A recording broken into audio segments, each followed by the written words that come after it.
Hello, adventurer. It's good to see you. You have made it to the morning grind.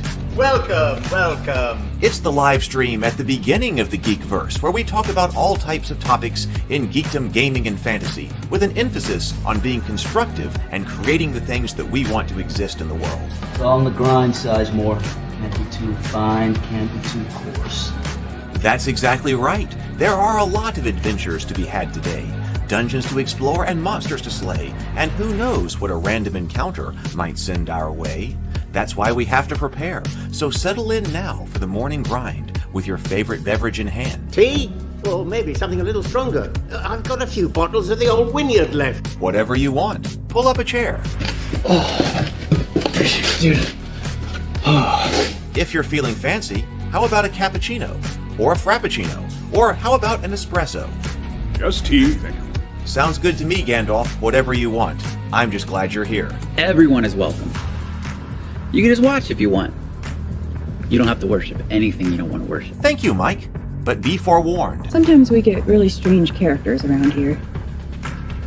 Wait, what's that you say? Why can't you come and be a part of the stream? My wife would disown me. Oh no, I bet she'll be fine with it. Come on in. Am I scared for my safety? No. What are we supposed to do? Everybody do the secret handshake.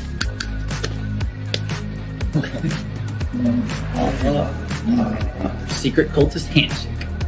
Oh, now do wizards who love each other. This, my friend, is a science. I still don't have gills, but it's fine. It's all on the grind, son. Can't be too fine, can't be too coarse. Dude, this would be a sick place to bring the band. Indeed it would be, Dave. It really would. I'm seeing more people coming in. Welcome, glad to have you here. Oh, look, here's someone new. Is this the cultist meetup? Yes it is. Come to hang out? Please accept me. I have nothing else. Okay, we accept you. Everyone's welcome here. Brought some snacks. Well, that makes things even better. You want some coffee? I don't drink coffee. You sure? It's cultist coffee. What makes it cultist coffee? I'm a cultist and I'm drinking it. Oh. Then I'll have some. What exactly is going on here? I'm seeing more people coming in. Welcome. It's so great to have you. Oh, and look, here comes another stranger. Can we help you? Yes, fellow cultists. I could really use some food. Oh yeah? Welcome. We have donuts. Oh, it's me. I'm glad I'm here. I'm sure you have a few questions for me, though. What's your name? Who do you work for? What god do you worship? Great questions, Rob. I'm Steve King, and I worship Nyarlathotep. No, not really. I'm just Heath, and I won't be worshiping anything this morning. But I will be your host. Welcome to the office. We're going to have a great time. I've got my coffee ready, because now it's time for the morning grind. If you could become a fish, that would be amazing. Then I could command you with my mental fish powers. Good morning, everyone. Good morning. Welcome to the morning grind. Welcome to the office. Welcome to my home. I'm very glad to have you here this morning. So, okay, I'm a little bit not prepared for this morning like I typically am. In fact, I was actually thinking this morning, this feels like a audio only day, but I decided to go ahead and brush my hair and try to pull myself together for a stream this morning and see what's going on. Because actually what I was thinking, we want to talk more about the Cinefantastique magazine. So I want to continue with that. And then also there's a few other things that we're supposed to look at with OpenAI. I just haven't been able to. Yesterday I was, I decided to set aside all afternoon basically to work on plotting and outlining. And so I did that, and I've still got, that came along very good as far as the story goes. Thanks to the Stomping Kittens book, actually. I've got one major thing. It's actually what the big thing at the end is going to be. I started to think about or challenge myself on every one of my events. And like, why does this event have to come before this event? Or does this event really have to do this? And then I was able to mix things up and get things into a much better structure. I'm still trying to come up with what the big major thing the bad guys are trying to do is.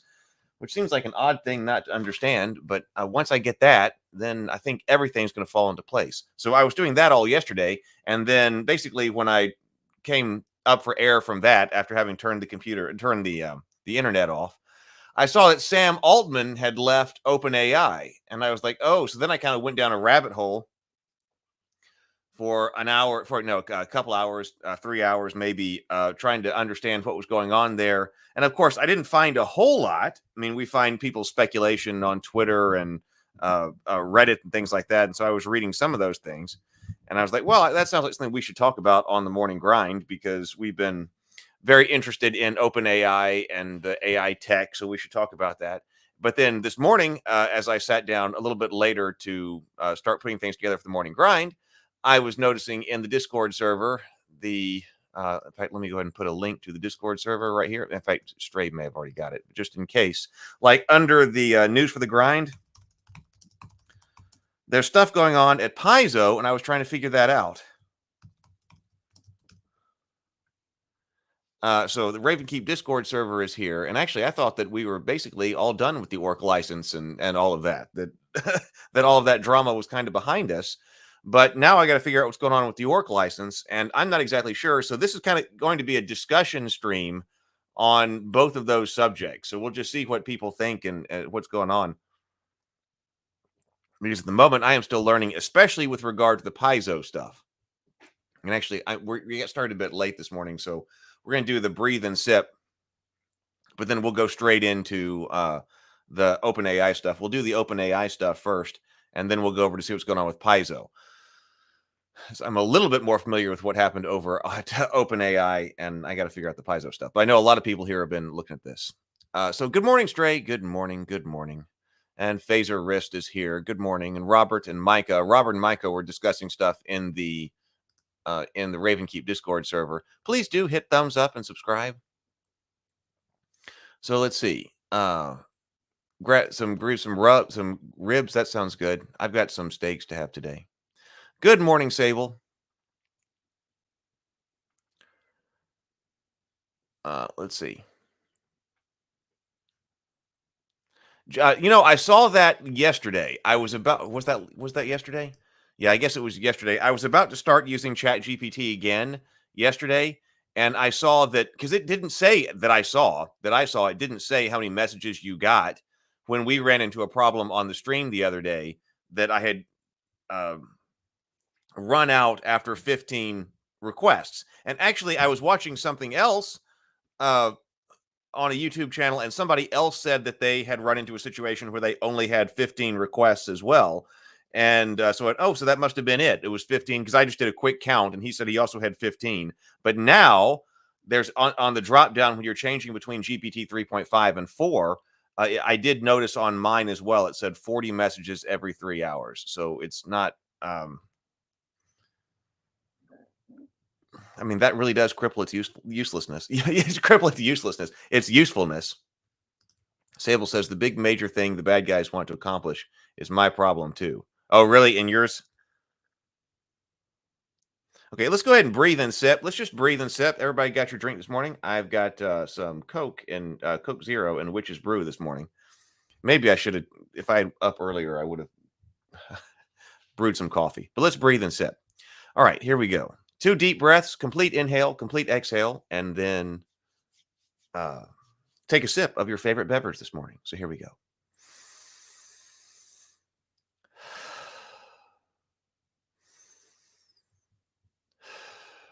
And sip.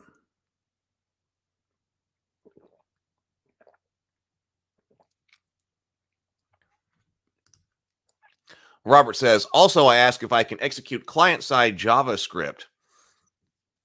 And sadly, the answer was no. I wanted to use the same database architecture I was using on the website. So you can't, so your GPT can't execute anything client-side. I guess that makes sense, but limiting. Phaser Rift says, remember, Heath, since the villain is usually the physical manifestation of the dominant character flaw, they usually force its worst characteristic upon other people. Maybe that helps. It could. villains usually the physical manifestation of the dominant character flaw. And they usually force its worst characteristic upon. Okay, I'll think about that. I will think about that. Good morning, Wild Barley. Good morning. So Luke says Luke is equal to freedom. Darth is equal to oppression. Jaws, shark equals kill people. Brody saves people, for example. Yeah. So, well, the oppression. Oh, I got oppression. I can do oppression. I don't think it's the like oppression. I got. Okay. I'm looking for they're trying to cast a ritual at the end, but what exactly this ritual is going to do, I'm not sure. Robert says, my site uses something called IndexedDB to store prompts and responses for the game consoles and so forth.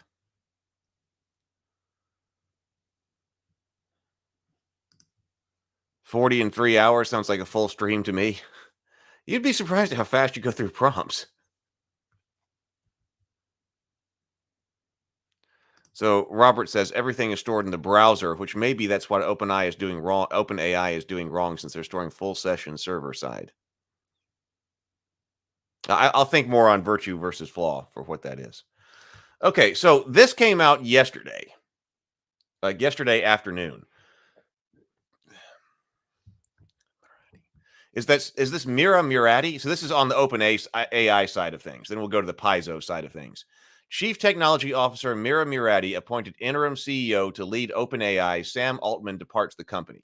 Search process underway to identify permanent successor.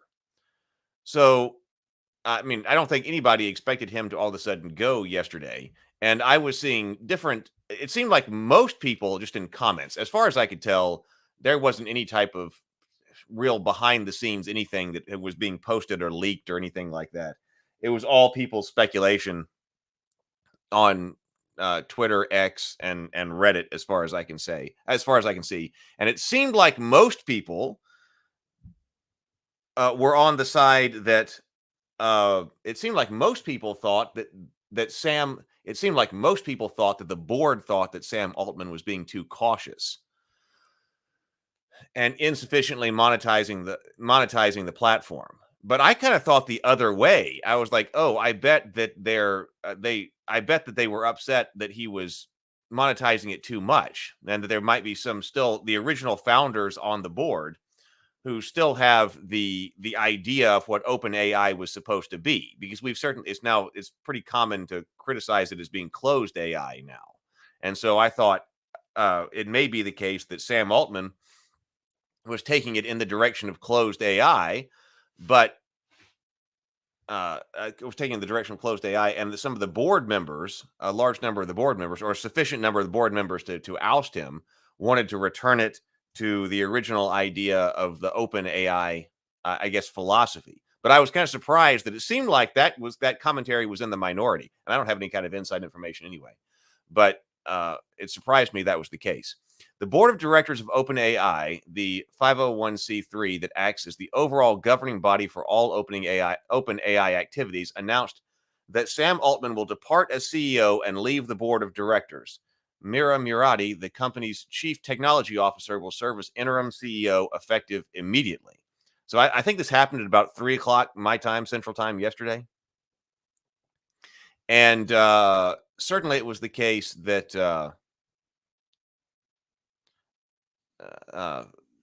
well, I just forget what I was talking about. Yeah, Robert says, check Sam Altman's November 14th. We'll go over there. We'll go there. But I don't think that was it. I don't think that was the cause for getting rid of him.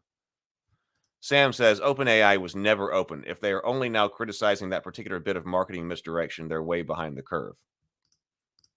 Yeah, that could be too.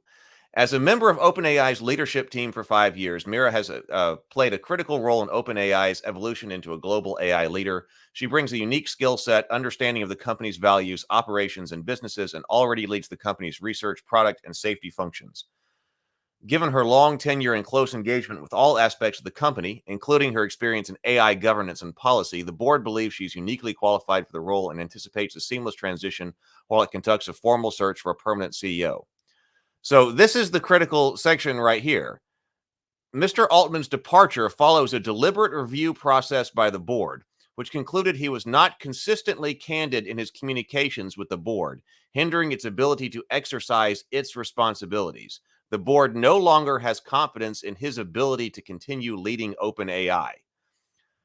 I mean, that's a very strong statement right there. And that's why I don't think that it's as easy as, oh, they were releasing the build your own GPTs after the dev day a week ago or whatever, and they were swamped with signups more than their servers could handle, and they had to slow down signups to the subscription service.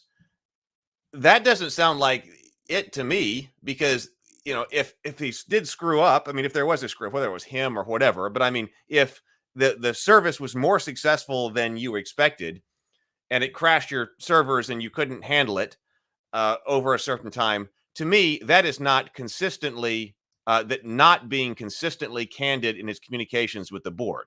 So I think if there was some kind of one-time, oh man, we were releasing this product and our servers weren't ready to handle it, and we were so much more successful than we were expecting, and so we had to pause our service for a little while, that to me is not something that is that's a one-off thing. That's not being consistently candid in his communications.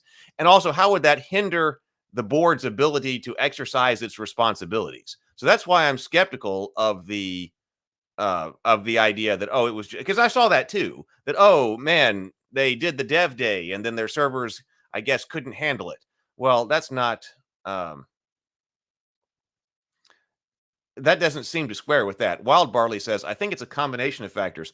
I think a lot of it has to do with some of his material statements potentially driving legal exposure. If they don't believe him, then they suspect malfeasance. Yeah, I mean, I think it has to be a combination. It can't just be that. I mean, one of the things is this obviously negatively impacted Microsoft in a big way yesterday. Let's see, Microsoft stocks. Because, of course, Microsoft had invested, $10 billion, not all at once, but whatever, it invested $10 billion in OpenAI a few months ago, several months ago. And then, of course, the CEO of Microsoft was on the stage with Sam Altman for the dev day a week ago, or whenever that was, just a few days ago. And then, according to reports, Microsoft only found out that Sam Altman was going to leave like a minute before that statement went live online. And so Microsoft lost a huge amount of market cap. I was trying to calculate that, and it was something like $47 billion. It's like some unbelievable amount of money in 3 hours. So it was up at $372.90 at 3:25 p.m. whatever time zone this is in. I guess this is in Eastern. So at 3:25 it was up there. So this is all after hours trading and stuff. We're down at 366. So when you think about the number of shares of Microsoft stock, I mean, this was a huge thing, especially to blindside. I mean, see, that's kind of weird to me too. It seems to imply that whatever was going on was big enough that they didn't care what the consequence was going to be, or that they didn't realize what the consequence was going to be. That if you've got a company as big as Microsoft and you said, all right, and the CEOs of the two companies are up there on the same stage joking around with each other, and then all of a sudden, and you got a $10 billion investment in this big partnership, that shows you, and then all of a sudden, oh man, this guy's gone, and he's not gone for, well, there were creative differences. I don't know if you call it creative differences in this when you're getting rid of a CEO, but there were differences in vision, and so we're transitioning him out and bringing that he's just gone for reasons that he was actually hindering the board's ability to exercise its responsibilities. That hit Microsoft hard last night. Sable says, until someone comes out and says what the reasons were outright, it's all just speculation. Is there any more solid info out there than he said? No, there's not. There's not. I was looking for that, and there's really not. Phaser Risk says, okay, thanks. See, Zero the Blade says, if anything, being under capacity is a sign that your product is doing well if it breaks your servers. Yeah, so that's it. In a statement, the board of directors said OpenAI was deliberately structured to advance our mission to ensure that artificial general intelligence benefits all of humanity. The board remains fully committed to serving this mission. We are grateful for Sam's many contributions to the founding and growth of OpenAI. At the same time, we believe new leadership is necessary as we move forward. As the leader of this company's research, product, and safety functions, Mira is exceptionally qualified to step into the role of interim CEO. We have the utmost confidence in her ability to lead OpenAI during this transition period. So as part of the transition here, so Ilya Sutskever is still there. And of course, I've watched podcasts with him on it. So he's their chief scientist here. But as part of this transition, Greg Brockman, he was the chairman of the board, but he will be stepping down as chairman of the board, but will remain in his role as the company, reporting to the CEO. But then he quit later on, like just a couple of hours later or something like that. Greg Brockman quit OpenAI entirely. So they both left. Let's see. While the company has experienced dramatic growth, it remains the fundamental governance responsibility of the board to advance OpenAI's mission and preserve the principles of its charter. So I think this is a pretty harshly worded statement from the board here. Wild Barley says, this is pretty common now. It's worth noting that in terms of how many boards move swiftly. Remember Disney when Disney ousted Awful Chapek? They did it 3 minutes before he was to go on stage for a big event. Well, that's true.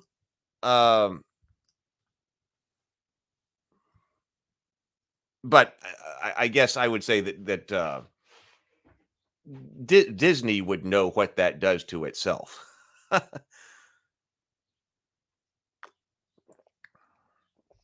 What's the ramification? If it were something that people could, if it were something they needed to talk, if it were something that was not dramatic, they needed to talk to Microsoft about, I can see that it might take a little bit longer time. The virtual AIs they're coming up with are still so far from general AI that's almost laughable they're still using that phrase. Somebody needs to write a sci-fi novel with the level of impact of Neuromancer to get the term virtual intelligence into the zeitgeist. So so is it true that Microsoft cannot monetize AGI? Is that true? Is that part of the agreement? I was looking at that and I was trying to come up with whether or not that was true as well, because that's what some people were talking about. That who exactly that Microsoft has this big investment and they can get certain money back on that investment up to a certain limit, as long as they're not using, as long as they're have not developed AGI.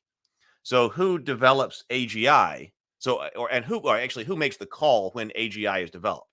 Because according to the agreement. So I was reading, if this is the case, that once AGI is developed, in accordance with OpenAI's charter and principles, that you can't monetize and license AGI. That would mean that Microsoft wouldn't get its investment back. And so now if that's true, I think that's really interesting, because if that's true, then it means who gets to actually say we have AGI becomes a matter of great business importance and great investment importance. And they had brought up differences between what Sam Altman thought and what Ilya Sutskever thought.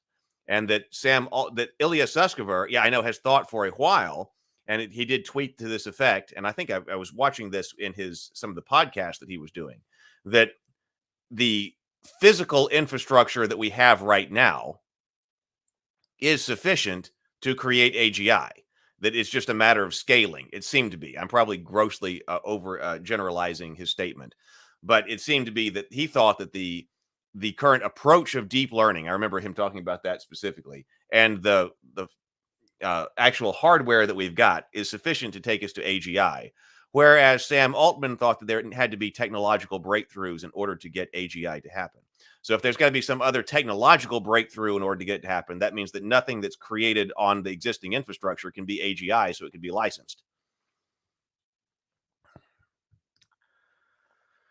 The writers of Mass Effect may have come up with it, but even a hugely successful game series like that isn't big enough a cultural stone to touch on it. Hey, Tomocrat, hey.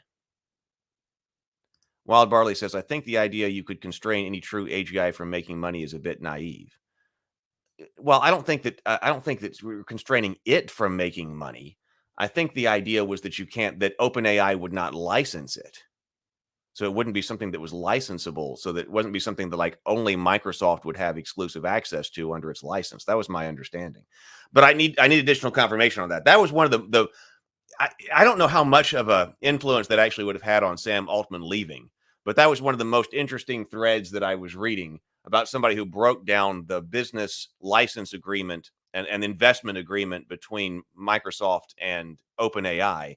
And it had an important part of that had to do with what they could not do with AGI. But I don't know that it determined who actually makes that determination. So if Sam Altman, I guess in that case, if Sam Altman was saying, no, we do not have AGI, therefore we can continue with our business licensing and business arrangements, there would be that particular licensing flow of money and also back to Microsoft.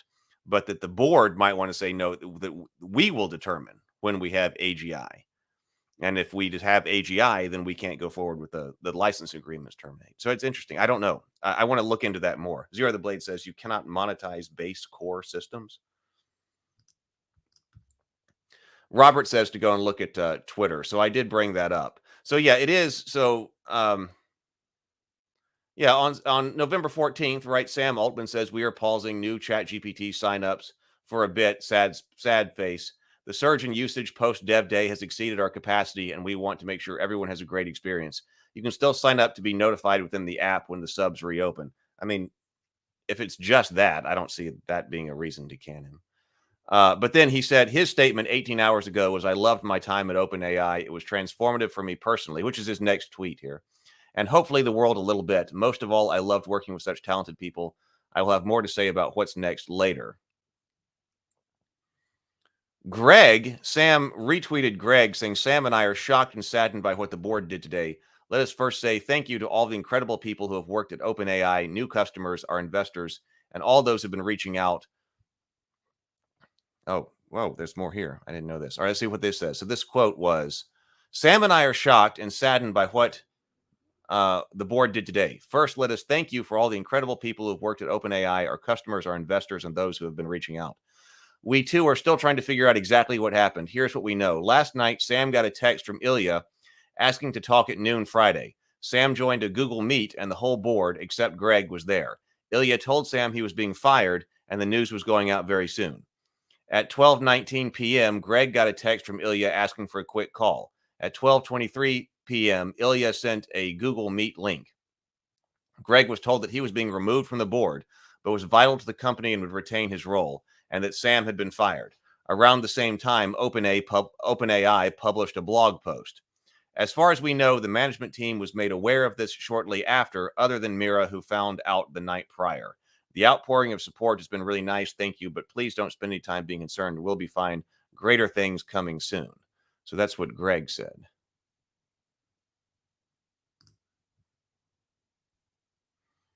And then Sam Altman says, love you all, 11 hours gay. Today was a weird experience in many ways, but one unexpected one is that it has been a sort of like reading your own eulogy while you're still alive. The outpouring of love has been awesome. One takeaway, go tell friends how great you think they are. But then this right here, 10 hours later, I did see somebody talk about this, 10 hours ago, rather. If I start going off, the OpenAI board should go after me for the full value of my shares. And that's kind of a joke right there, right? It's kind of a jab because he doesn't have any shares, right? He doesn't have any shares in the company. So is that kind of like a threatening kind of thing? If I start going off, the OpenAI board should go after me for the full value of my shares, but he doesn't have any shares, right? Good morning. Wild Barley says, I more meant that with any true AGI, it's going to be so inherently alien alien and intelligence, thinking it would abide by human legal frameworks is just not something I would take as a given. Well, I probably wouldn't either.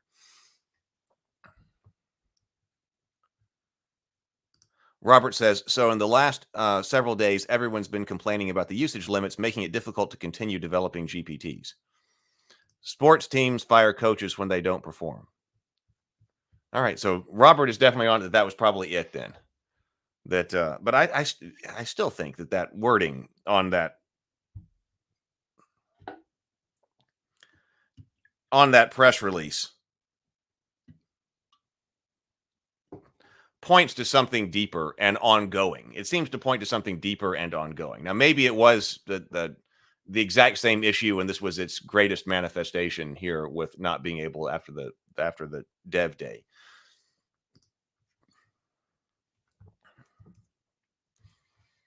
But that just seems like a weird thing to can. So after learning today's news, this is what Greg Brockman put out. So he said, after learning today's news, this was 16 hours ago, this is the message that I sent to the OpenAI team. Because he was going to be so he was removed as president of the chairman of the board, but remained at OpenAI. Hey, everyone, I'm super proud of what we've all built together since starting in my apartment 8 years ago. We've been through tough and great times together, accomplishing so much despite all the reasons it should have been impossible. But based on today's news, I quit. Genuinely wishing you all nothing but the best. I continue to believe in the mission of creating safe AGI that benefits all humanity. So no longer member of the board, and he's out from the company as well. Okay, and that was what we just read anyway. So interesting. So drama.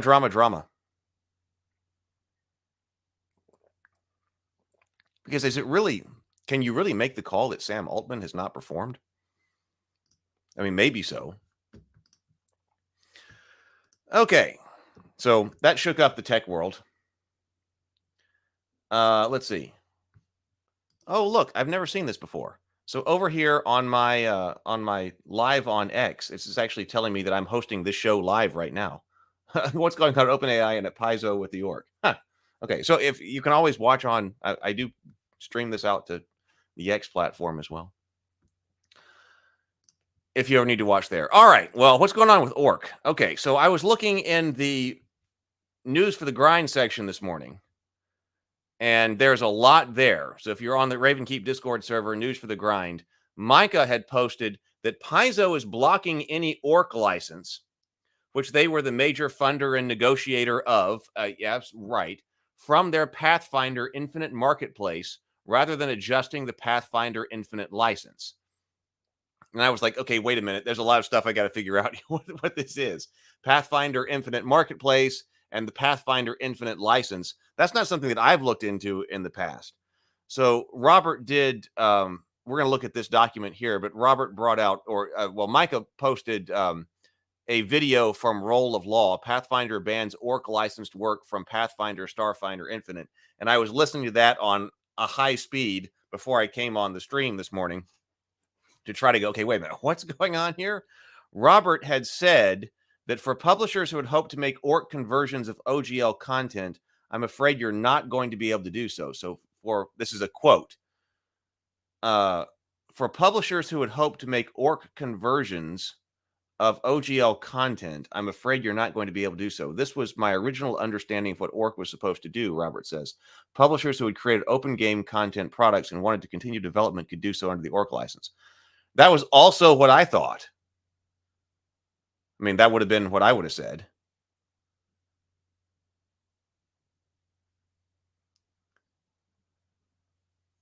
But it sounds like Paizo. So, well, okay, let's look over here. So what is this? So this is this the actual thing I'm supposed to be reading? It's going to tell us what started this new kerfluffle? Is this the right link? If it's not the right link, if there's something else I should be reading from Paizo that gives us a more explicit understanding of what's going on, please post it and let me know. Let's see. Tomocrat says, I keep forgetting that X is Twitter. Yeah, you may call it Twitter, but I call it X. So we'll just see. Oh, okay. Robert's confirming this is Paizo's statement. Okay, so this is what we'll go through here. Wild Barley says, OpenAI does have shares within a private, closely held. It's a subsidy of the larger conglomerate nonprofit. but the closely held sub is for profit. It has a ceiling on return and investment too. Yeah, so it's yeah, I don't know the whole background behind that structure, but it's like a well, okay, OpenAI and the OpenAI, the nonprofit, and OpenAI, the for-profit entity, have the same name, which is also why they have two different OpenAI CEOs exit in 2 days, CEOs of the respective entities. Right, they're held. It's like a, I mean, this is probably not any kind of technical term. It's kind of like a wrapper. I was trying to understand that the non-for-profit like wraps around the for-profit. It's kind of a weird structure, as I understand. Okay, Pathfinder Infinite and the ORC license. So this is Tuesday, November 14th. Tomorrow, Paizo will release our first books using the Open RPG Creative License, ORC. So this is finally coming out. So this is, I mean, we knew it would be a little while. So they're releasing their first books using the Open RPG Creative License, the ORC, which, like the OGL before it, will allow other publishers to use some of Paizo's copyrighted material, specifically rules expressions, in their own products. That's what we knew it was going to do. Right, yes. There are several extant licenses that allow other parties, existent licenses that allow other parties to use Paizo's IP, including the OGL. Okay, the OGL would be that because the books have been published under the OGL before. The Pathfinder Starfinder compatibility licenses and Paizo community use policy. So I'm not familiar at all with the Pathfinder Starfinder compatibility licenses. That may come up in a moment and become important in a moment. And the Paizo community use policy, which I think we have looked at the Paizo community use policy at a time. But today, I'd like to address some questions we've been receiving from creators releasing content under the Community Content Agreement. Community Content Agreement. That sounds like something else. For Pathfinder Infinite and Starfinder Infinite on those respected marketplaces. Specifically, I want to answer everyone's burning question from the newly updated Infinite FAQ. So, Pathfinder Infinite and Starfinder Infinite. Oh, that's just the logos. But that's like drive-through RPG for Pathfinder, right? Pathfinder Infinite. So Pathfinder Infinite. Yep. So we've got, this is so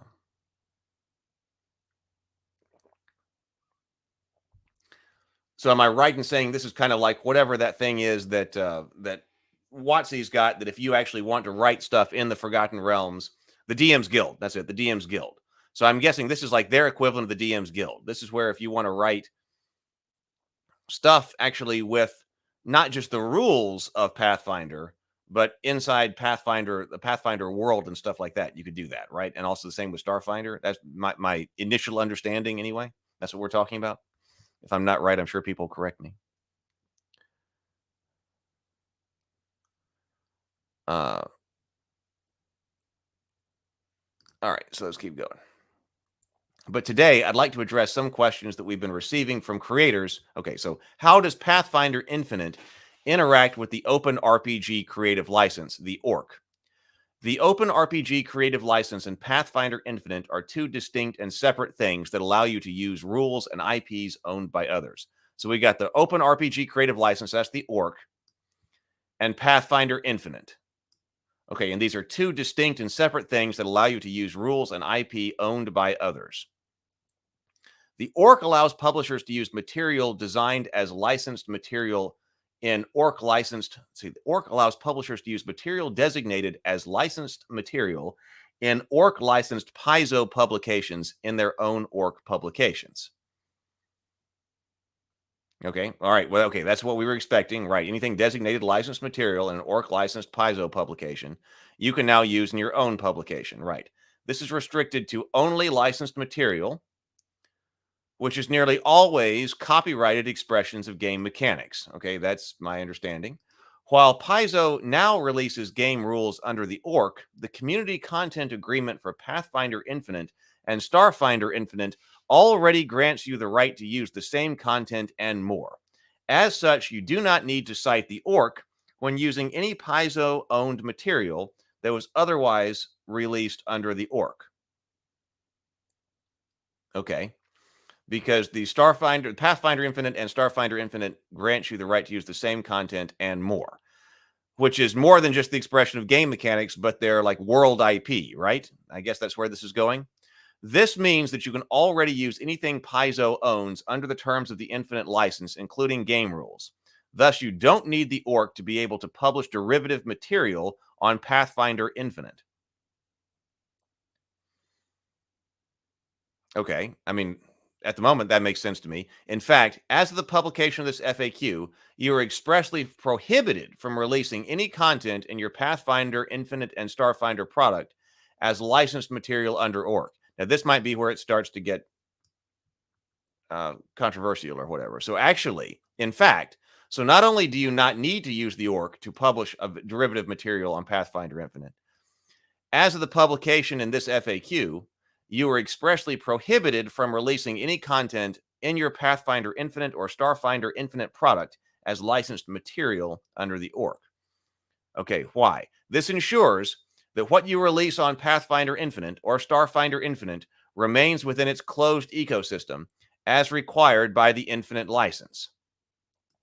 So you can't, so the way I'm understanding Pathfinder Infinite right now, that if you go and make something in their world that uses their rules, you can only publish that on Pathfinder Infinite. You can't take that and put that someplace else. And so they're ensuring that if it's their actual IP and not just rules expression, it has to be on Pathfinder Infinite like it is on the DM's Guild, right? It also ensures that you or other Infinite publishers don't inadvertently release something you or Paizo don't own that wasn't previously ORC licensed material, like OGL-based open game content under the ORC license. Doing so would put you in violation of the OGL, which doesn't allow open game content to be released under a secondary license.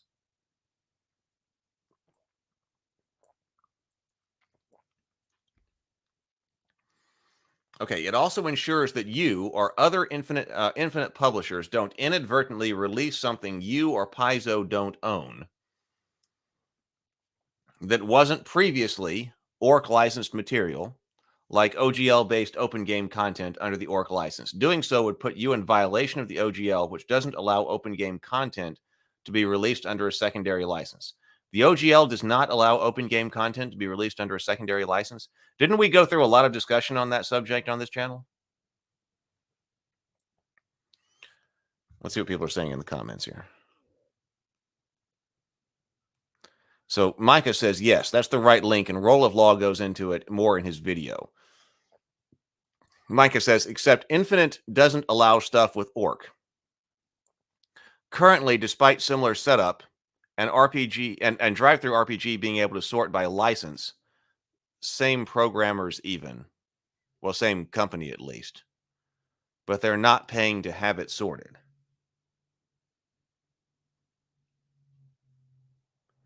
Okay, so right, so okay, Micah says the problem is that you can't take stuff into Infinite that is ORC from anywhere else.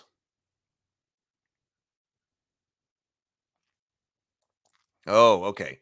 So if you find some really cool ORC licensed material that you want to use, and you want to blend that with Paizo stuff so that you can publish a really neat supplement on Infinite, on Pathfinder Infinite, you can't do that. Because you can't take stuff into Infinite that's ORC from anywhere else. But it also ensures that other Infinite publishers, that you or any other Infinite publisher doesn't inadvertently release something you or Paizo don't own.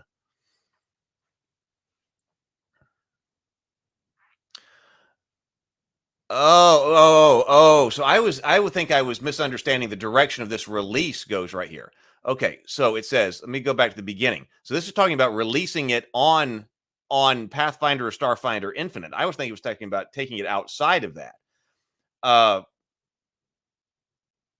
So if you're expressly prohibited from releasing any content in your Pathfinder Infinite or Starfinder product as licensed material. No, well, this seems now this because this seems to go from inside Pathfinder or Starfinder Infinite out.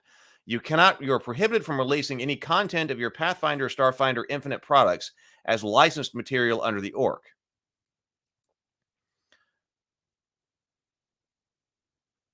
And that's because if it's under the ORC, then it might escape their closed ecosystem.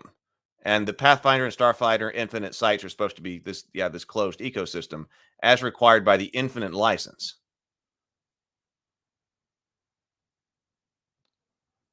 Well, I don't know. Now I'm confused about which direction this goes.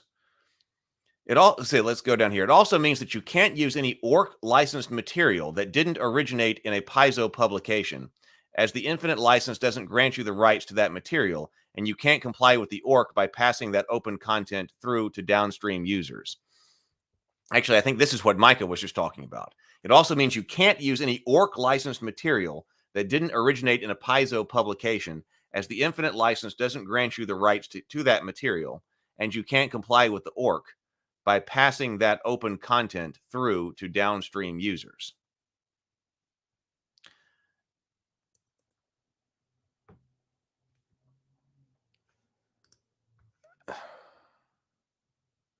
Okay, Micah says yes, but you also can't have any content in your licensed material under the ORC. They're basically saying that they're not letting you be liable like the ORC license already makes you. Sable says, this sounds an awful lot like a politician telling us how they need to pass a law to protect us from something when they really mean is they want more money and control. Micah says, if I put out something that's not Pathfinder Infinite, but make it ORC. If I put out something that's not on Pathfinder Infinite, but make it ORC, you can't take its licensed material and put it in a Pathfinder Infinite because they want you to only use their ecosystem.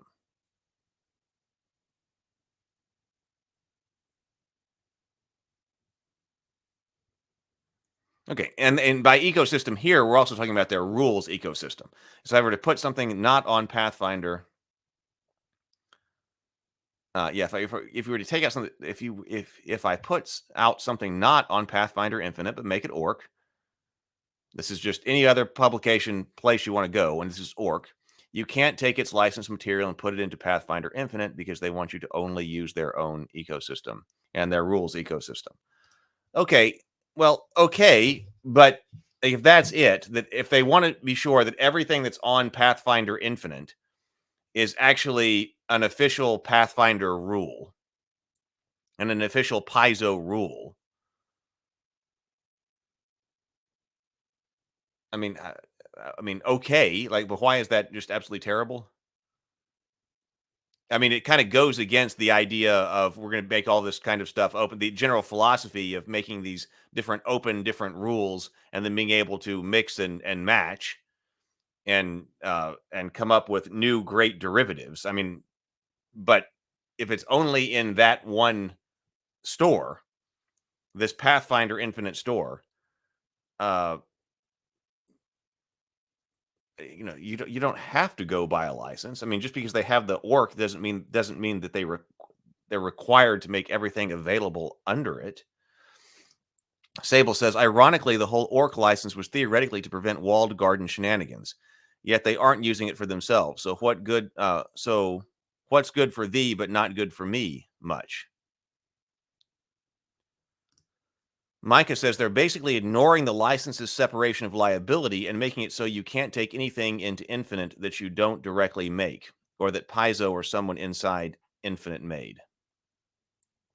Okay, so I guess I need to understand that a bit more. They're ignoring the license's separation of liability and making it so you can't take anything into Infinite that you don't directly make, or that Paizo or someone inside Infinite made. Robert says, what struck me was their statement, the OGL and the ORC cannot be used together.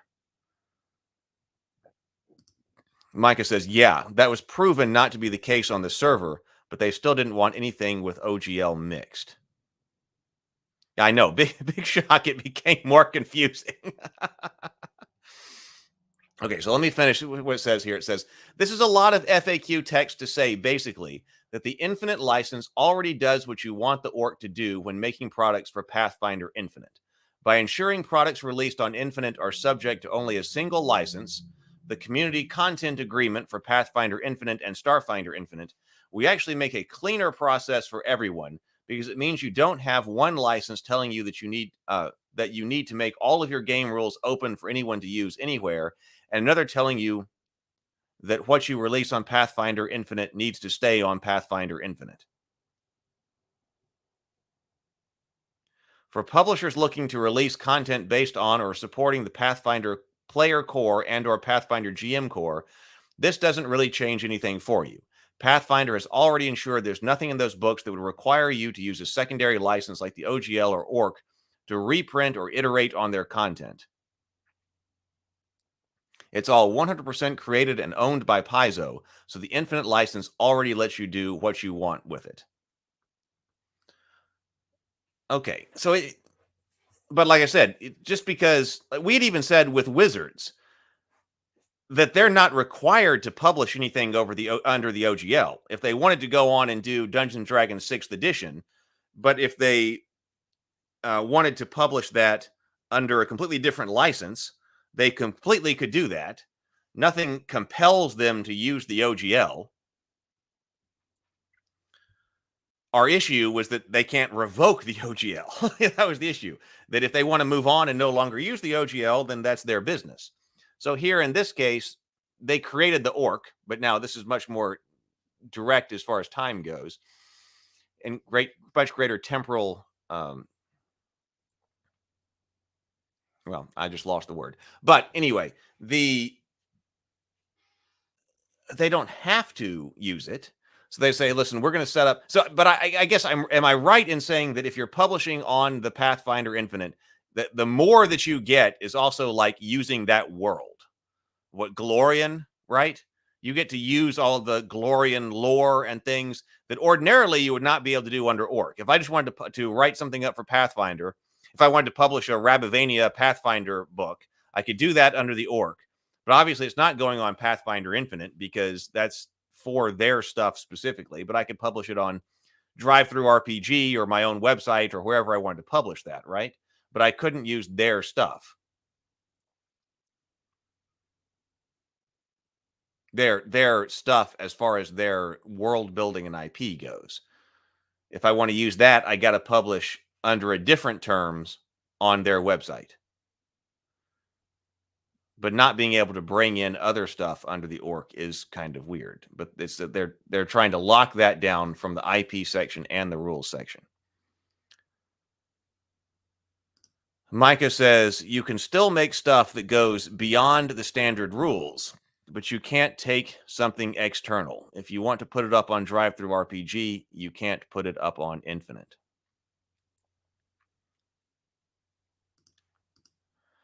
For publishers who would hope to make ORC conversions of OGL content, I'm afraid you're not going to be able to do so.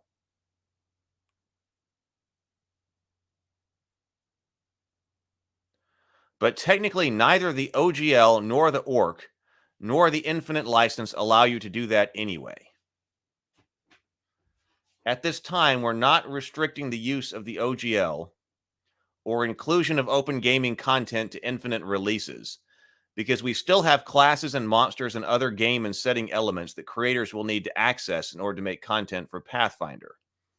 You just can't cross the streams, and you're not required to adhere to all the rules of the OGL as normal.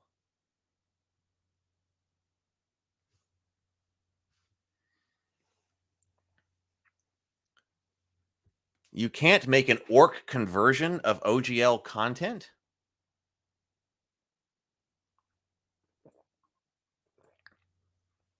But technically, neither the OGL nor the ORC nor the Infinite license allow you to do that anyway. Now, I'm confused about that. At this time, we are not restricting the use of OGL or inclusion of open game content in Infinite releases, because we still have classes and monsters and other games and other game and setting elements that creators will need to access in order to make content for Pathfinder. So this says they're not. They're not restricting the use of OGL or the inclusion of open game content in Infinite releases.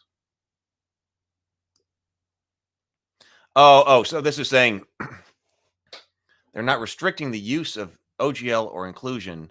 You just can't have them in the same book. So that's what you were talking about? Specifically, it sounds like you can't publish 5e derivative material via ORC. Why not? Like, I think we specifically talked about that. And with Bob Tarantino, I specifically asked him that question: is can you publish OGL stuff under the ORC? And we came up with the answer of yes. Tomocrat says, I feel like I kind of feel like this lawyer is getting in the way of what was a good idea. Yeah. So what would be the problem? Okay, I mean, I get that Pathfinder, that Paizo wants to have this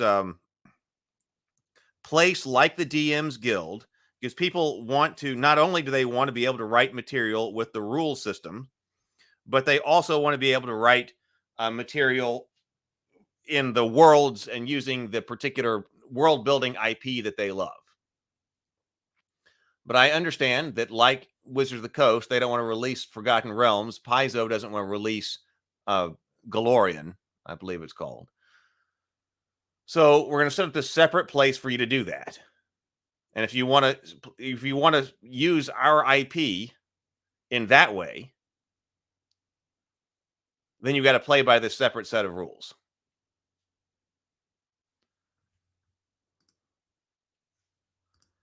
Zero the Blade says, I think it might be copyright issues. I know GUI Cube has been telling people don't add their stuff on D&D Beyond because of that.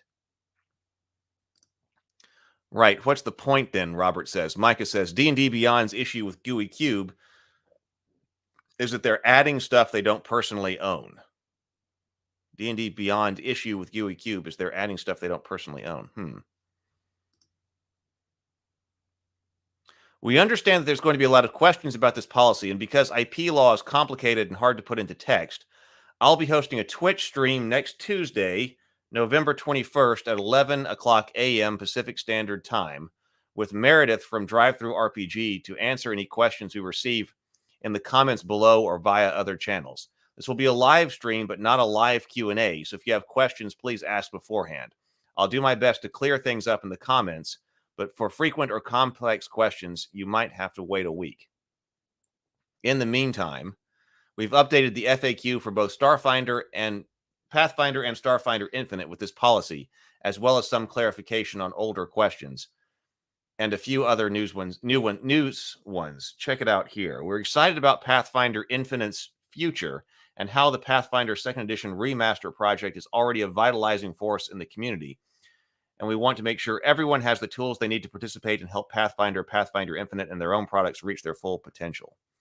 Mark Moreland, Director of Brand Strategy.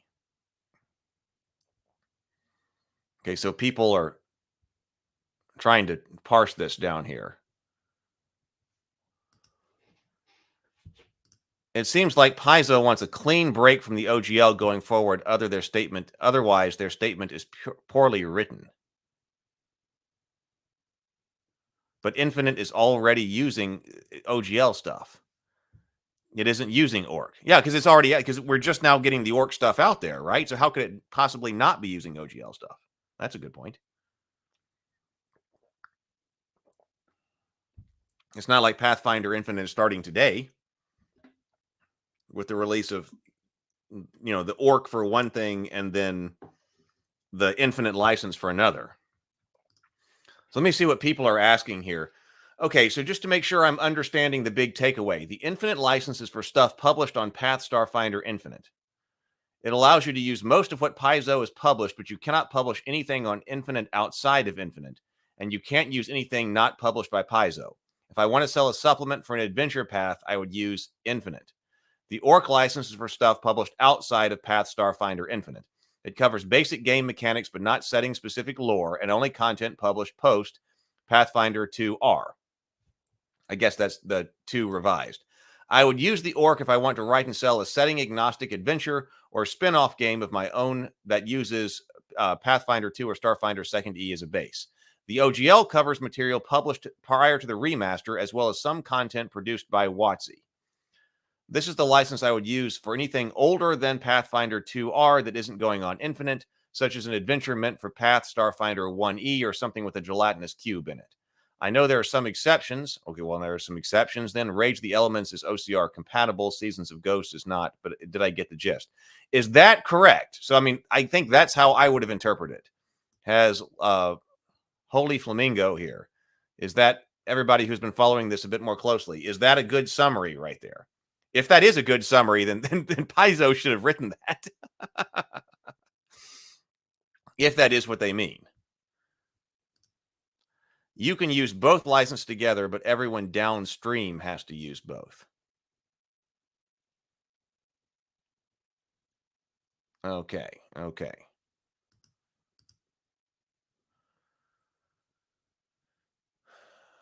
That might make sense. Okay, so Syriad says, okay, so please correct me if I'm interpreting this wrong. We cannot publish infinite products under ORC, but that's okay because we won't need to anyway.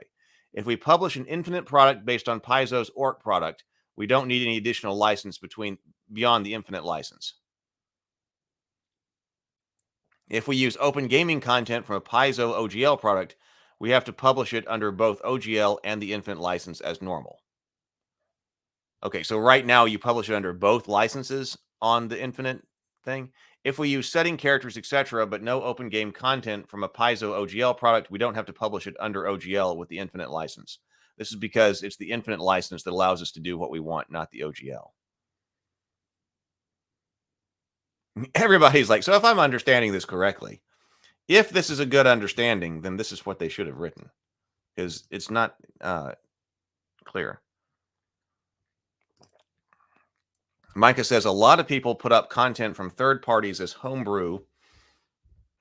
A lot of people put up content from third parties as homebrew on D&D Beyond, but that isn't technically legal if copying some same phrasing. Tomocrat says we need a lawyer and English dictionary to translate it. Yeah. A Figure of Blue says, so if I'm understanding this correctly, and I hope I'm not, this seems rather like a significant step back for open gaming. I understand the OGL and ORC not being mixable in the same product. That's pretty much unavoidable given the way the OGL is set up. And from what I've seen, the ORC is overall an improvement over the OGL. But with what this is saying, Pathfinder 2 compatible third-party content is going to be siloed into infinite content and ORC content with no ability to cross between the two, thereby restricting the ability of third parties to make use of game mechanics in a way they had been restricted to previously. And one of the largest sources of third-party Pathfinder 2 content won't actually be getting contributed to that open system. So, say a non-infinite third-party publisher like Roll for Combat were to publish a book and someone wanted to publish an infinite release which adapts the mechanics of the book to the Lost Omens setting. For example, how does an Eldamon fit into Glorian? That sort of thing. If the third-party book was under the OGL, this would have been perfectly possible and perfectly beneficial to both the third-party Paizo and the author of the work, which helps tie them together. But now if the third-party book is published under the ORC, this is not possible.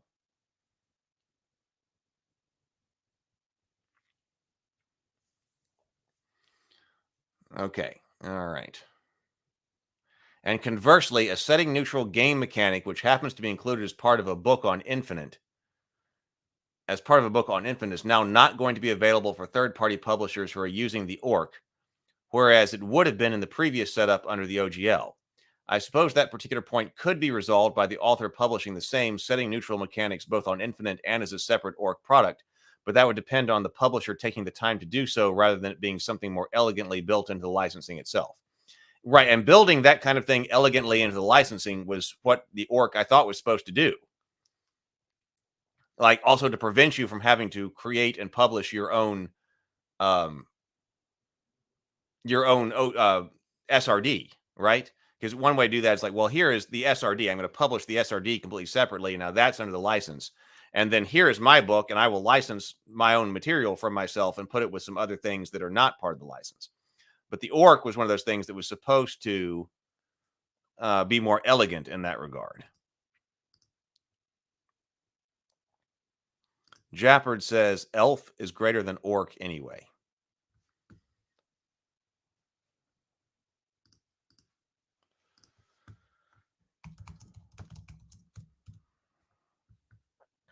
Elf RPG license?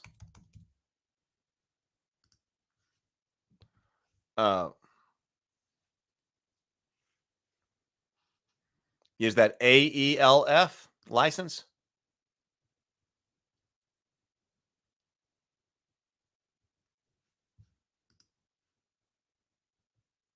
This was 4 months ago. Is this what you're talking about with ELF? Conversions need both licenses. They can't remove the use of the OGL unless the original creator and licenses, the original creator and license separately under the ORC as well. It seems like they've created the same clustercluck that they were ostensibly trying to circumvent. Well, it kind of sounds like it.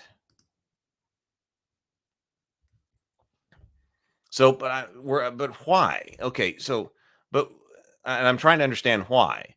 Because because I'm still completely getting that if you want to use all of the lore, all of the characters, all of the world building, that you need to put that on the Infinite site, and you've got to be licensed under this different license.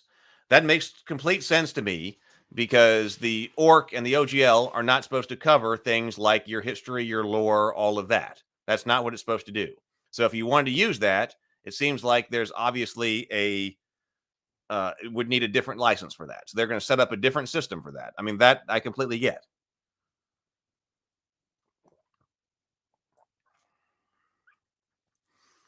But the problem then that we're having is the cross-pollination of game ideas between things that are on Infinite and things that are not, right? In both directions, it seems. We're having a problem going in both directions, from getting something that is non-IP off of Infinite into other things, and we're having trouble getting things that are not IP but published under ORC or whatever off of Infinite into Infinite. Why would we be having that problem? So if that's the case, why are we having that problem? Because that does seem like exactly what the ORC was supposed to not. Because why would you care? Why would you care if a setting agnostic rule gets passed between Infinite on and off of Infinite, whether that's coming onto it or coming off of it? Why would you care? Because the value of Infinite is that you're getting to use the history and lore and all of that is Pathfinder, Glorian specific, right? So, I'm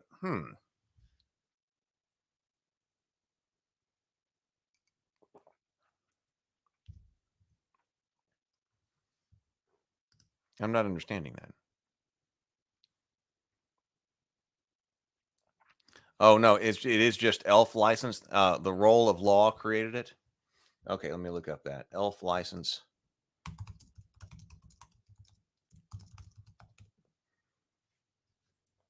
Oh, ELF license, first draft review.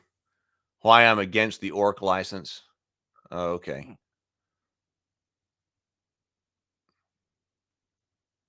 Okay, so I'll have to read that or watch that, because I am not familiar with it.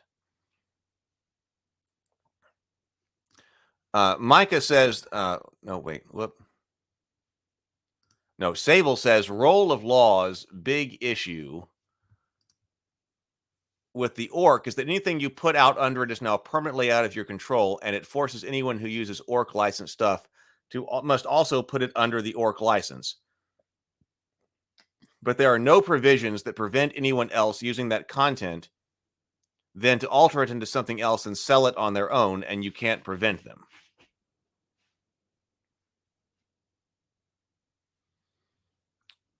Now, I didn't know that. So the big issue with the ORC is that anything you put out under it is now permanently out of your control. And it forces anyone who uses ORC licensed stuff must also put it out under the ORC license. But there are no provisions that prevent anyone else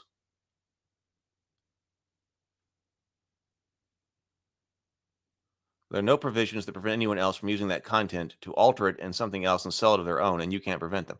Well, but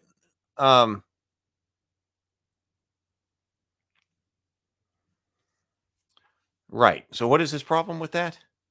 But you wouldn't have to put out your IP. Like, the difference between Glorian and the rules, right? That you've got, okay, if you have your book, your Pathfinder book, then the chapters on rules can be released under the ORC, but the chapters about the history and lore of your world are not released under the ORC. But yes, that does mean that somebody else could take the rules that are you released under the ORC and then publish it and sell it to something else.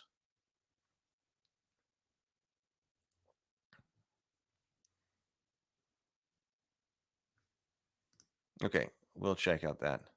ORC is a viral license. Once something is licensed under ORC, it cannot be licensed any other way.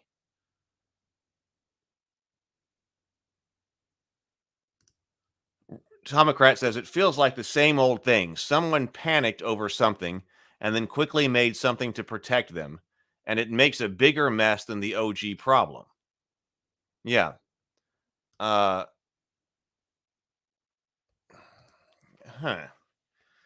Yeah. So I'm not understanding what the problem is. Like what problem they're trying to fix. Like, as I said, what does it matter if a system agnostic rule goes back and forth between infinite and not infinite? I don't understand why that would be the case.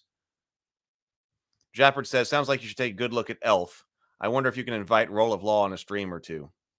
Let me see. Let me make note of that. So I need to review Elf. That looks like something we should do on the morning grind. Review Elf license. And then perhaps invite Roll of Law on for a table talk.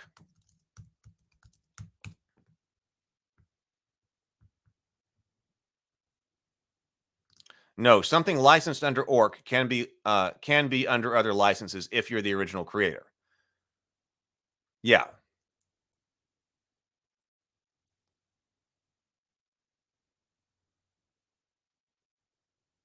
But it forces a lot of via open ambiguity into intention and intent.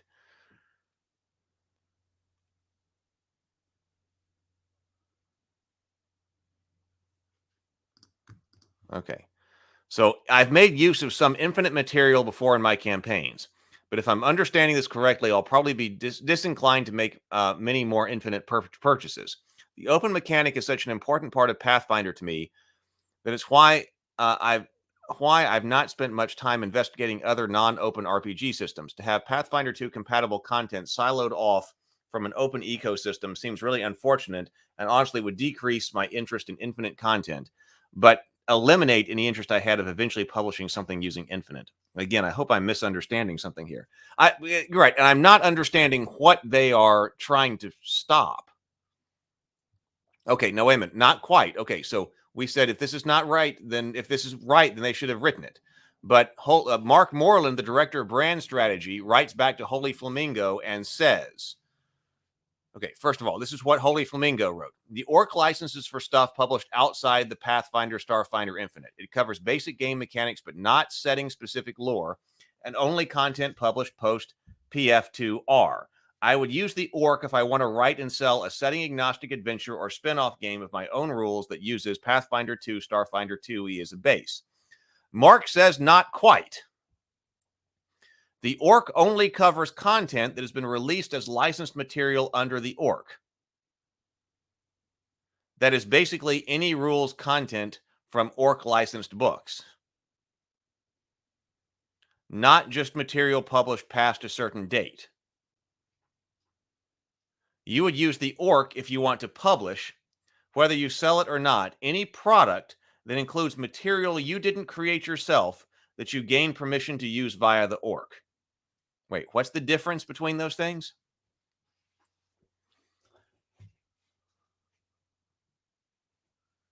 ORC only covers content that's been released as licensed material under the ORC. That is basically any rules content from ORC licensed books, not just material published past a certain date.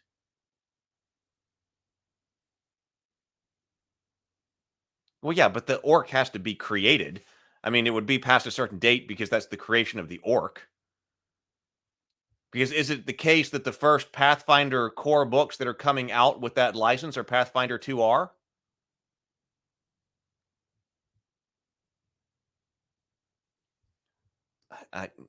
I'm not understanding his clarification here. Are you guys understanding his clarification?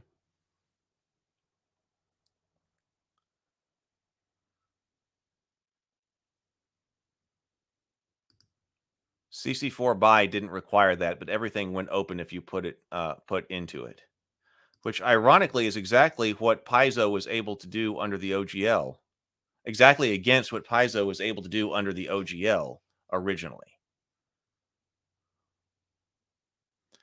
The problem was when WotC did their thing with the OGL, and then the ORC came out of Reflex. Okay, well, I'll see about reaching out to him. And the ORC license could cause some of the IP to be opened up with how the final draft went out. There were attempts to fix last issues, but they were ignored. What wasn't typo fixing at that point? Are we going to have to? Are we going to have to go through the ORC in detail again now? Micah says, despite being brought up in every draft, for some of the issues still remaining. I remember you were big on this, Micah. I remember you were big on this. 3 rounds of revisions noticed, commented on, and ignored in discussion with the lawyers.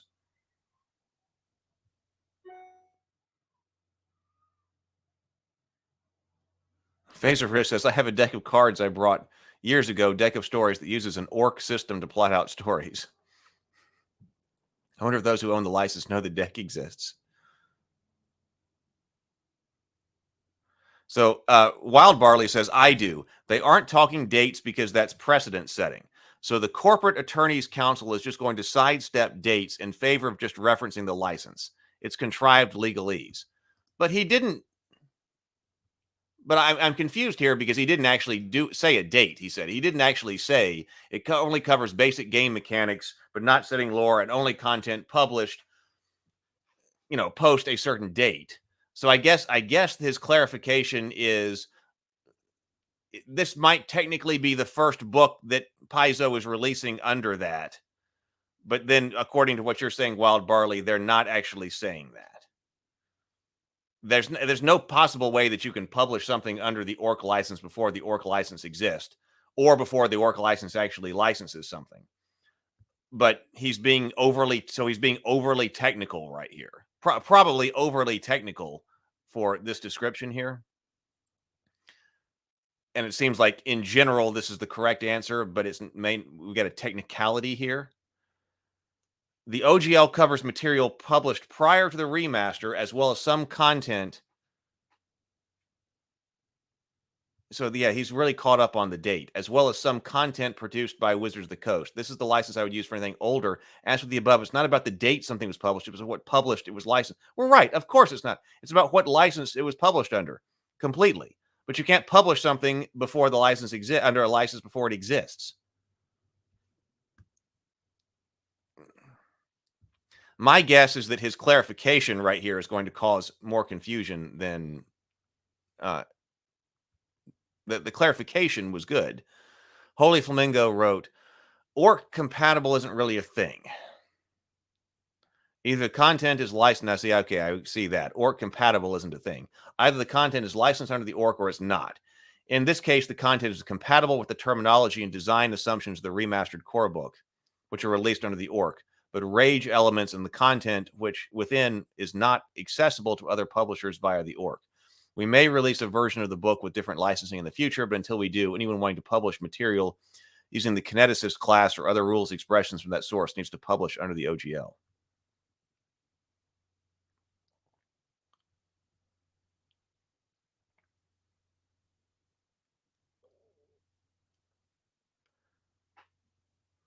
Syriad says you have 1 and 2 down perfectly. So he says 1 and 2 are down perfectly. That was what Syriad said.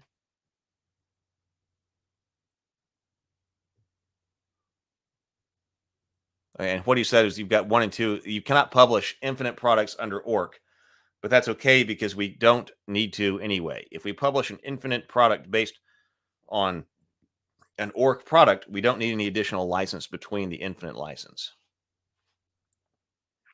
I don't understand what they're trying to stop. Like, why do they care? Again, why do they care if system agnostic rules permeate the barrier of Pathfinder Infinite? If we use open game content from a Paizo product, we have to publish it under both OGL and Infinite license as normal. Sort of. What you're looking at is provenience of any given content. There's open game content and Lost Omens. I think people are just going to give up at this point. I mean, really, I think some people are just going to give up at this point. Like, we understood what the system was under OGL. And then Wizards of the Coast tried to screw that up. And now I thought that Paizo was going to come in to save us, to say, well, listen, now we're doing the ORC, and we'll just get this hammered out and straight, and then we'll never have to deal with it again, and it will be the way that we all think it is. But if it's not that way, and there's, oh my God, there's all these exceptions, people aren't going to use that.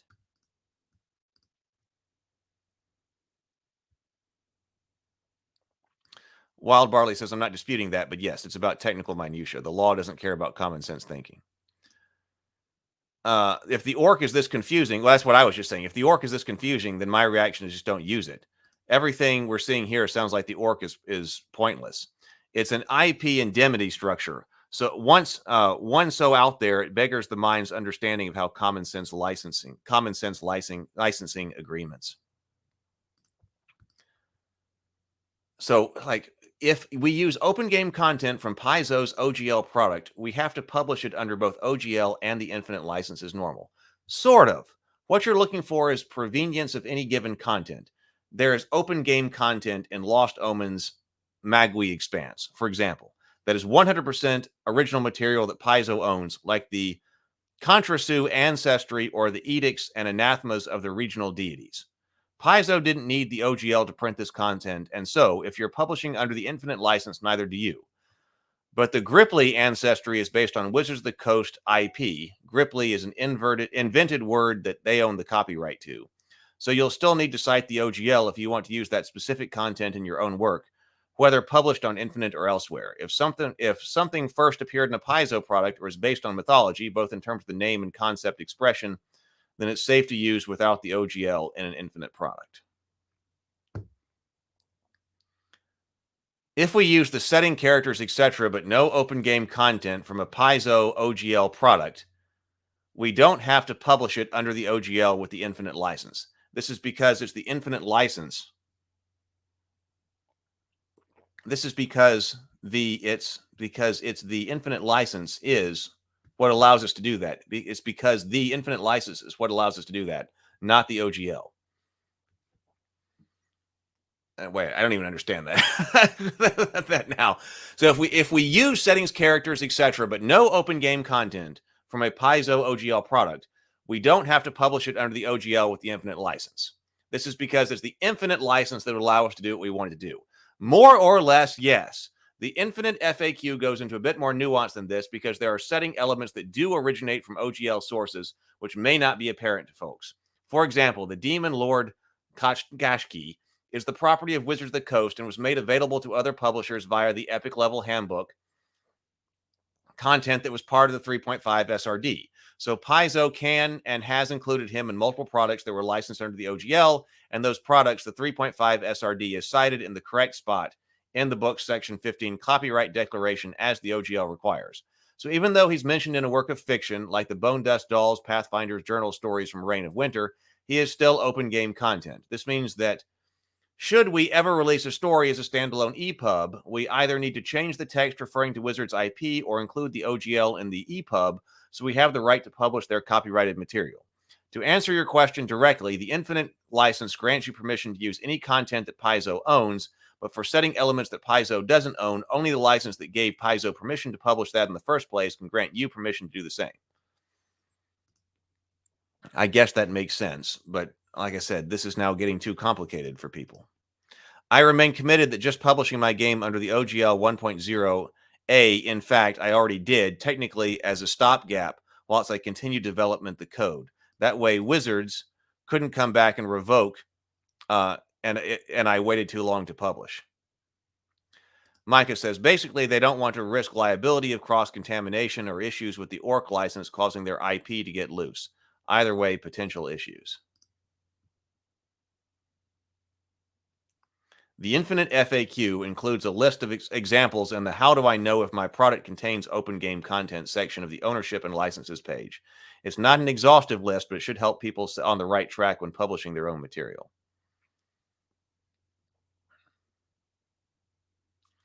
We'll go for a couple more minutes here. Obviously, we're not going to go through this entire thing, but trying to see what people are saying about this.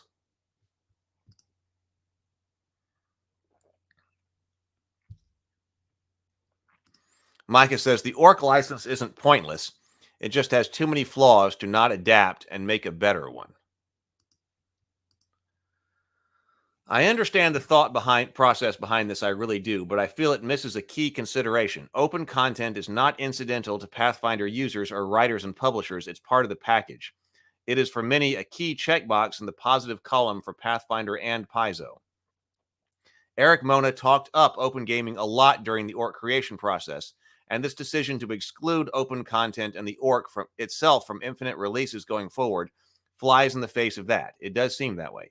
It feels a bit two-faced to me, talking up open gaming, telling everyone else to embrace the ORC, then turning away from it for your own product ecosystem. It's not a good look. And for what benefit? To catch a few edge cases where someone misinterprets what it is and isn't open? A simple letter here or there from your lawyer can clear that up. It is not, in my opinion, worth the ill will this decision creates or the hampering, splitting, insulting of the PFT third-party ecosystem. I mean, I think this is a great paragraph right here. Right. I thought we were trying to get away from all of this, and Paizo was coming in on its white horse to save us. I don't expect my words to change anything. I'm a nobody, but this certainly makes me not only more hesitant to ever publish on Infinite again, but also to support it through the purchases and endorse it in the general PF2 community. Paizo and PF2 are either dedicated to open gaming or they're not. Halfway closed is still closed.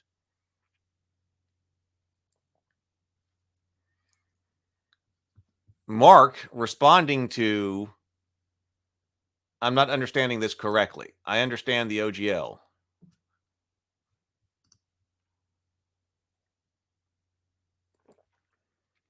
Wild Barley says, I just don't think independent creators remotely have the legal resources to properly get a handle on the cleavages between these two licensing platforms.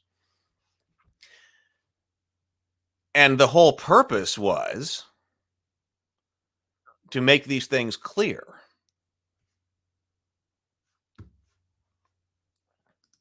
Hang on.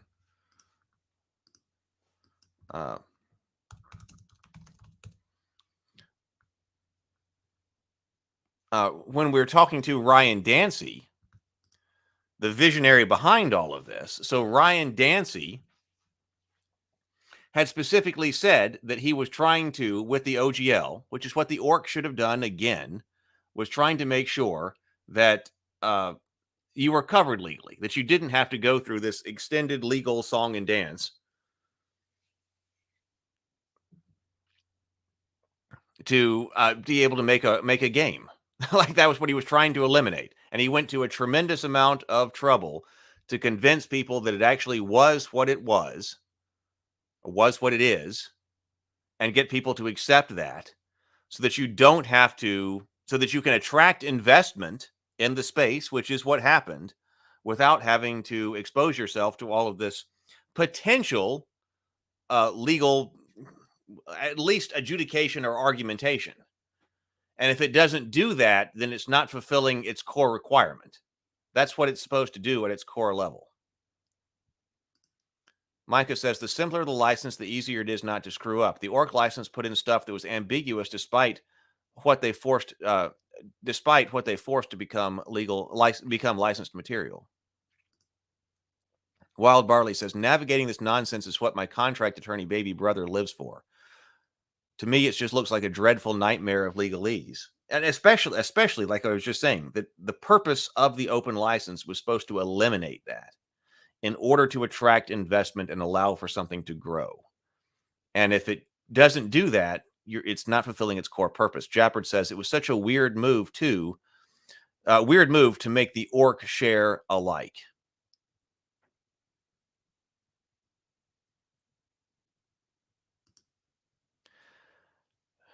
I wanted to talk more with Ryan Dancy about that. Maybe he would come back and talk, because he was big on it has to pass through that book. I guess we'll have to look at the ORC. Because if you used ORC material in your book, then the ORC material that you used passes through you but the things that if you extend something, it becomes share alike. I mean, that's also weird. That's also weird to me.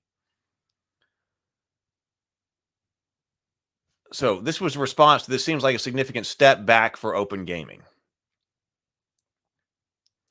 This policy has nothing to do with with content published beyond Pathfinder Infinite. So if you want to make the complete thief and use rules expressions derived from or taken verbatim from the rogue class feat section of Pathfinder player core, the orc allows you to do so. If you want to put the Pathfinder compatible logo on the cover of that book, you can do so with the existing Pathfinder compatibility license. That's true regardless of what license you use to publish the rules content within that book, so long as the content is actually compatible and it's not a GURPS rule book just trying to use our trademarks. But yes, it's true that the content published on Infinite won't be accessible via the ORC beyond Infinite. If you want your product to exist within the ORC ecosystem, you should publish it under the ORC or compatibility licenses instead of Infinite. I don't, again, well, I've said, just repeating myself, but I don't understand why that's a big deal to them. So here, talking about Lost Omens, how does an Eldamon fit into Glorian, that sort of thing. Basically, yes, the trade-off of publishing on Infinite was always that you got to use and sell Paizo's IP, so long as you did so only on Infinite. Publishing under a single license is cleanest, however, because it means you don't run into contradictions between the OGL, ORC, and Infinite licenses. Like currently, the OGL tells you that if you use open gaming content, you have to release the content to downstream users without restriction, but the Infinite license requires the content exist only on Infinite. We cannot change the OGL, so if someone wants to use open game content on Infinite, that's the license they have to operate under. But when deciding what to do with the ORC content, we were faced with the choice of introducing yet another exit point from the closed ecosystem, or simply allowing the Infinite license to do what it already does, which is let you use Paizo's IP. And it's not just about maintaining the closed ecosystem, but ensuring that someone didn't accidentally release open game content into the ORC. We know that there's no open game content in our ORC releases. We spent months of backbreaking work ensuring it was stripped out of Pathfinder Player Core and Pathfinder GM Core before we released the rules under the ORC. We don't expect everyone publishing on Infinite to do the same, so we eliminated the possibility for anything on the marketplace to become ORC licensed material. To examine your example more specifically, I actually reached out to Mark at Roll for Combat to get the info on the licensing specifics of Eldamon, since I don't have a copy of the book to refer to. Turns out Eldamon, as well as the names, likenesses, and lore of specific Eldamon, are product identity under the OGL, so they're off limits anyway. There are a lot of intricacies to IP law in general and the OGL ORC specifically, and by disallowing the ORC on Infinite, we're hopefully keeping things cleaner than would be the case if we let multiple overlapping and sometimes contradictory licenses operate at the same time. I'm still not understanding that you could say, here is our IP, like Galorian, and if you want to license that, that's not licensed under the ORC. We all know that. Here is the license which licenses all of that. And if you want to use this license, and that license is going to be in your book, it has to be on Pathfinder Infinite. I don't understand. That seems like a very clean solution that embraces the philosophy of the open gaming and the ORC, and then also provides you another license to handle the other stuff.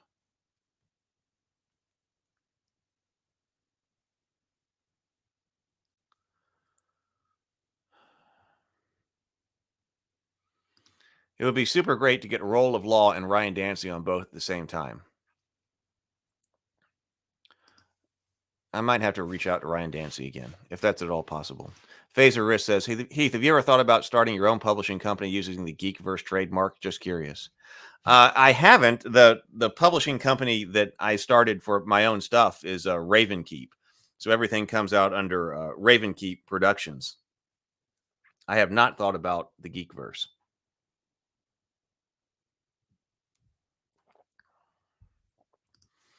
Getting both on at the same time would probably require a miracle, but it could detract from one another. Sable Phoenix says, my head is now exploding. If I were publishing game material at this point, this is where I'd throw up my hands and step away from Paizo's licenses entirely because it's too much trouble. Yeah, that's yeah, understandable. It's a weird world given WotC and Paizo screwed up. And like they just Paizo just watched WotC try to make things too complicated. I mean, they were trying to do a lot of other things too. But Ryan Dancy's vision was in simplicity, and that's what allowed us to do everything. That's what allowed all of the explosion in gaming development.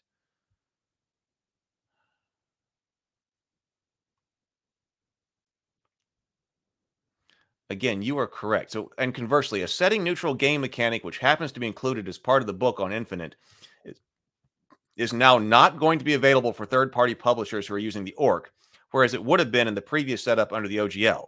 I suppose that particular point could be resolved by the author publishing the same setting-neutral mechanics, both on Infinite and as a separate ORC product, but that depended on the publisher taking the time to do so rather than being something more elegantly built in the licensing system itself. Mark says, you are correct. The goal of Infinite was never one of growing the corpus of material in the open gaming sphere, but rather to allow people to legally publish material that used our setting and other IP. Publishers' content being restricted to Infinite, if released on Infinite, is the intended behavior. The Infinite license stipulates that content published on it needs to be exclusive to Infinite. So even though a publisher still retains the copyright to their contributions, they would be violating this agreement by publishing the same content elsewhere. The OGL gives people a loophole that we'd prefer no one exploit, but we can't change the OGL, so that is what it is. This person says, okay, this just really is hurting my brain.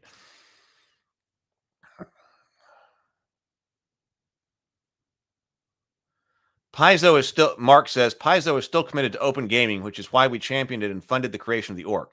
It's why we release our non-OGL game books under the ORC. It's why we go above and beyond the OGL and ORC to offer the Pathfinder and Starfinder compatibility licenses to allow people supporting our games in open gaming to use even more of IP in their releases. And that's why we created Pathfinder Infinite to allow access to even more of our IP. But in exchange for a stricter set of distribution conditions, publishers are free to use whichever of the various free licenses they feel meets their needs the best.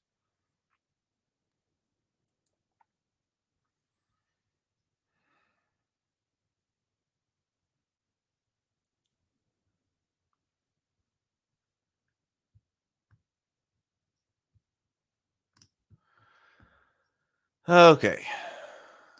Sable Phoenix has written that. Sable Phoenix says, I mentioned Heath a couple of times that the Geekverse is going to need to become its own remote distributed production house.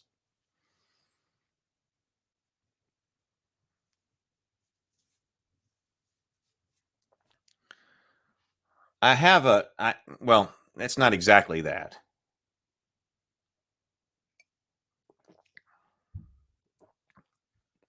But maybe. There's an idea related to that I have. So they stripped Pathfinder of open game content. So a clean break. Heath could accept novels, allow approved authors to list Geekverse as the publisher, and then get royalties from sales and such while having another publishing company. A lot of work, though. It is a lot of work. Everything is a lot of work. No matter what that is a lot of work. But it also seems like no matter what it is you try to take on, nothing is easy. Nothing is easy. Daniel says, what inspired you for the name Ravenkeep? Is it in Rabavania? I'm sure it will show up in Rabavania, but I don't remember exactly where Ravenkeep came from. I like ravens. So ravens were part of, I wanted ravens to be like supporters or something on my coat of arms. And so I guess I had thought of a character being from Ravenkeep. So nothing great, nothing particularly inspiring, just a name that I've always liked for years and years and years. Sable Phoenix says, everything is a lot of work. Yeah, it's true. You can't ever, there's so many times people go, oh, why don't you just do this? Why don't you just do X? Or why don't you just do Y? Well, because in my experience, there is no such thing as just doing X or Y. Everything is a problem. You end up with everything. Well, yeah, is a problem. Everything takes forever. Everything is hard. So you have to be careful that you understand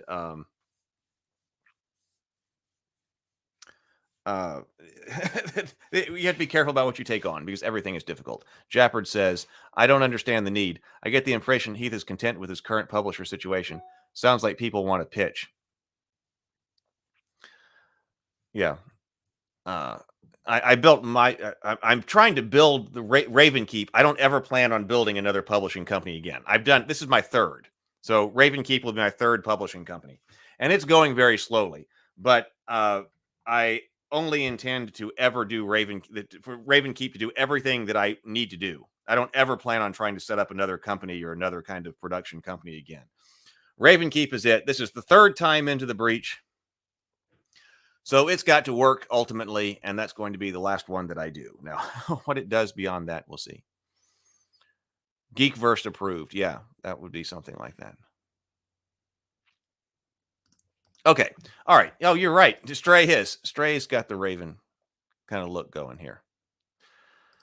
All right, everybody. I am out of here. There's stuff I got to do. There's a lot of stuff I got to do. So I guess we'll return to this. I got a lot more lists of things to look at. So we still got to look at the rest of the magazine. There's still more Chat GPT stuff to look at. Maybe look at the ELF. Maybe actually go back and look at what the ORC was. I thought we did look at that. But maybe go back and look at the ORC in more detail. Look at the ELF. Maybe reach out to Roll of Law. Who knows? All right. But nonetheless, I've got other things that have got to be done regarding other projects today. So everybody have a fantastic day. It was a great discussion. See you later. Have a wonderful day. Go forth. Be constructive. Be creative.